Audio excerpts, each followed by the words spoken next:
শৈশবে যখন ছোট্ট মুহাম্মদ সাল্লাল্লাহু আলাইহি ওয়াসাল্লামকে হালিমা সাদিয়া কোলে নিলেন, তখনই আল্লাহর বিশেষ রহমত ও বরকত নেমে এলো।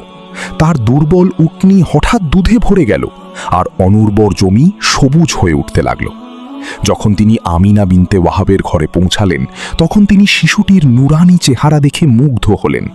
তাকে কোলে নিতেই তার হৃদয় ভালোবাসায় ভরে উঠল, আর তার নিজের দুধও বেড়ে গেল।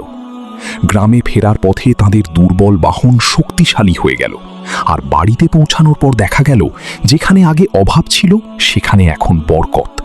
ঘর ভরে উঠল শান্তি ও সুখে, পশুগুলো পেট ভরে ফিরতে লাগলো, আর চারদিকে সমৃদ্ধি দেখা দিল।